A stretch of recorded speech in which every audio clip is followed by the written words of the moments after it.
वक्फ pact पे JPC ने कुल 32 सुझाव दिए हैं। इस कानून को ठीक करने के लिए 32 बदलाव करना पड़ेगा। लेकिन सवाल यह है कि क्या 32 बदलावों के बाद यह वक्फ पैक्ट पूरी तरीके से कॉन्स्टिट्यूशनल हो जाएगा? भारत के संविधान में वक्फ शब्द कहीं है ही नहीं है। WAQF नाम का शब्द ही नहीं है। भारत के संविधान के शेड्यूल 7 के लिस्ट 3 में एंट्री नंबर 28 में चैरिटी शब्द यूज हुआ है और इंडाउमेंट यूज हुआ है। इसका मतलब यह हुआ कि एक यूनिफॉर्म चैरिटी कोड होना चाहिए, यूनिफॉर्म इंडाउमेंट कोड होना चाहिए, वक्फ पैक्ट नहीं होना चाहिए, वक्फ बोर्ड नहीं होना चाहिए, वक्फ ट्रिब्यूनल नहीं होना चाहिए। हिंदी में कहेंगे समान दान संहिता होनी चाहिए, समान धर्मस्थ संहिता होनी चाहिए। मजहब के आधार पर वक्फ बोर्ड, वक्फ ट्रिब्यूनल नहीं होना चाहिए। भारत के संविधान में जमीन का जो विवाद है उसका विवाद का समाधान करने के लिए कोर्ट की व्यवस्था हुई है। आपकी रेवेन्यू कोर्ट है, नीचे डिस्ट्रिक्ट कोर्ट है, फिर हाई कोर्ट है, फिर सुप्रीम कोर्ट है।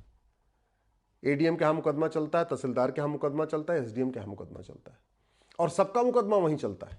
हिंदू, जैन, बौद्ध, सिख, पारसी, ईसाई, बहाई, सबका वहीं चलता है।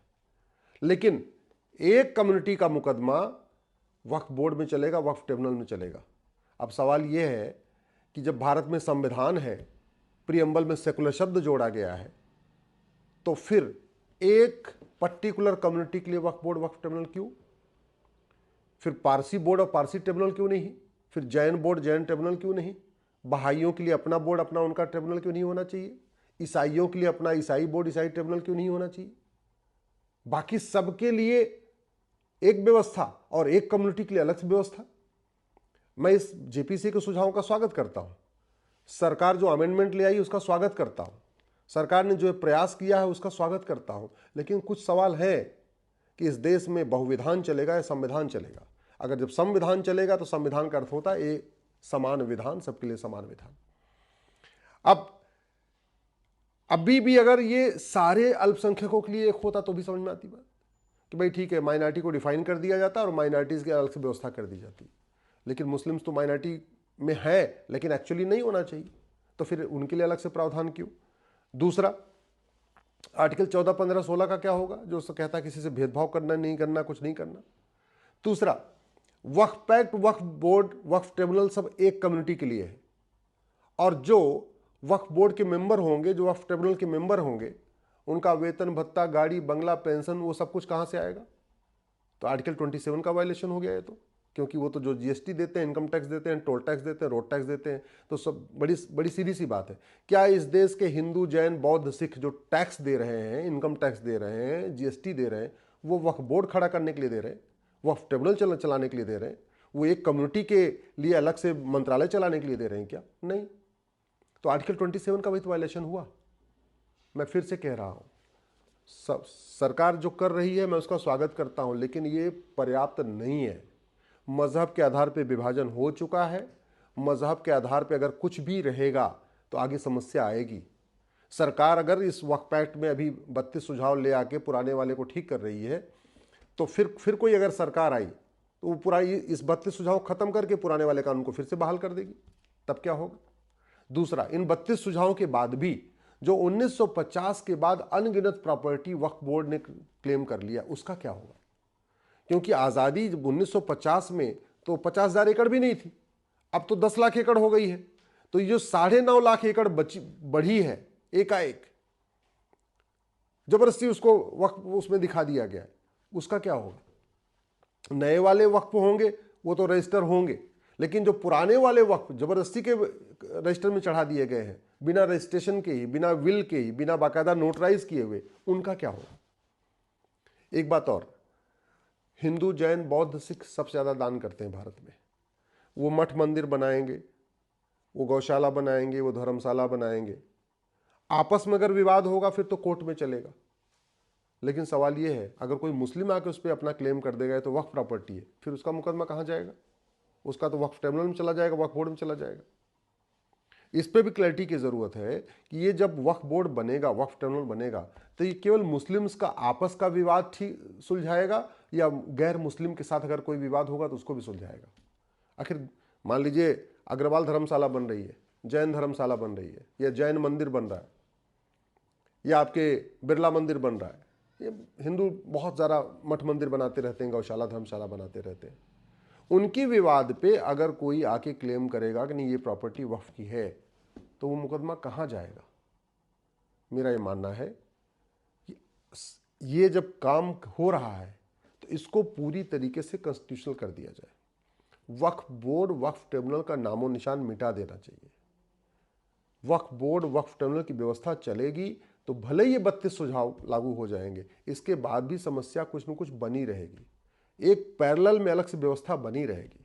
और वैसे भी ये पूरी तरीके से जमीन का मुद्दा है, लैंड का मामला है।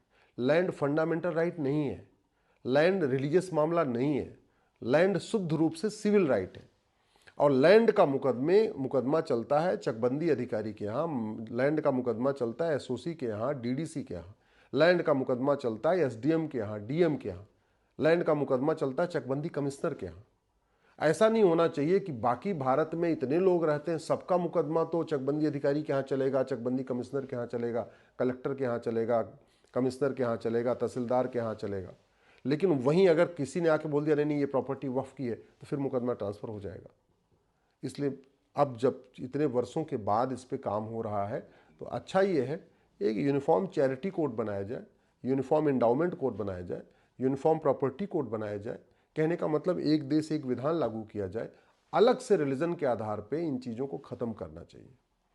चाहे वक्फ बोर्ड हो, चाहे वक्फ ट्रिब्यूनल हो, चाहे मजहब के आधार पे जो कुछ नियम कानून चल रहा है, मजहब के आधार पे जो भी योजनाएं चल रही हैं, मजहब के आधार पे जितने भी बोर्ड हैं, मजहब के आधार पे जो भी ट्रिब्यूनल है, ये नहीं चलना चाहिए। ये विभाजन की एक फाउंडेशन तैयार कर रहा है। एक आदमी को अलग से प्रिविलेज दे के, अलग से उसको विशेष दर्जा दे के, वो हम कहते नहीं उसको वीआईपी बना दे रहे हैं। क्या मुस्लिम्स इस देश की वीआईपी हैं क्या कि उनको अलग से प्रोटोकॉल चलेगा, अलग से उनके लिए कोर्ट चलेगी, अलग से उनकी व्यवस्था चलेगी, उनके लिए अलग से उनका सर्वेयर अलग होगा? बाकी सबका मुकदमा एसडीएम के यहाँ चलेगा, एडीएम के यहाँ चलेगा, डीएम के कलेक्टर के यहाँ चलेगा, और मुस्लिम का मुकदमा वक्फ ट्रिब्यूनल में चलेगा, उनका सर्वेयर भी अलग होगा। ये व्यवस्था से मैं इसका विरोधी हूँ। मैं व्यक्तिगत रूप से मानता हूँ कि ये वक्फ एक्ट पूरी तरीके से ख़त्म होना चाहिए, और नहीं ख़त्म होना चाहिए तो फिर ईसाई बोर्ड, ईसाई ट्रिब्यूनल भी होना चाहिए, जैन बोर्ड, जैन ट्रिब्यूनल भी होना चाहिए। फिर तो जितने पंथ हैं सारे पंथों के लिए अपना अपना बोर्ड होना चाहिए, अपना ट्रिब्यूनल होना चाहिए। फिर समस्या और भी बढ़ जाएगी, और इसलिए बढ़ जाएगी कि जहाँ दो पंथों का मुकदमा होगा वो फिर मुकदमा कहाँ जाएगा? आज की डेट में आखिर ये समस्या बनी हुई है ना कि अमेंडमेंट के बाद अभी भी ये दिक्कत बनी हुई है कि अगर बिरला मंदिर जहाँ चल रहा है, उस बिरला मंदिर में अगर कोई आके कहेगा ये वक्फ प्रॉपर्टी है, तो मुकदमा कहाँ जाएगा? ये प्रॉपर्टी इस समस्या बनी हुई है। और सबसे बड़ी बात की, जो स्वतंत्रता के समय वक्फ बोर्ड के पास 50,000 एकड़ से कम ज़मीन थी, वो 10 लाख एकड़ ज़मीन हो गई। पार्कों पे कब्जा कर लिया है, ऊसर ज़मीन पे कब्जा कर लिया, बंजर ज़मीन पे कब्जा कर लिया, खेल के मैदान पे कब्जा कर लिया, दूसरों की ज़मीन पे कब्जा कर लिया, सड़क किनारे कब्जा कर लिया, जितने जहाँ जगह जगह दरगाह बना के उसको वक्फ प्रॉपर्टी डिक्लेयर कर दिया, मज़ार बना के वक्फ प्रॉपर्टी डिक्लेयर कर दिया, पक्का कब्रिस्तान बना के वक्फ प्रॉपर्टी डिक्लेयर कर दिया। उन ज़मीनों का विवाद कहाँ जाएगा? जो लोग वहाँ पीड़ित हैं वो कहाँ जाएंगे? क्या फिर उसी वक्फ बोर्ड के सामने जाएंगे, उसी वक्फ ट्रिब्यूनल के सामने जाएंगे? अगर वहाँ जाएंगे तो उनको तो न्याय मिलेगा नहीं। फिर तो उनको हर प्रदेश की राजधानी में, क्योंकि वक्फ बोर्ड, वक्फ ट्रिब्यूनल तो प्रदेश की राजधानी में रहेगा।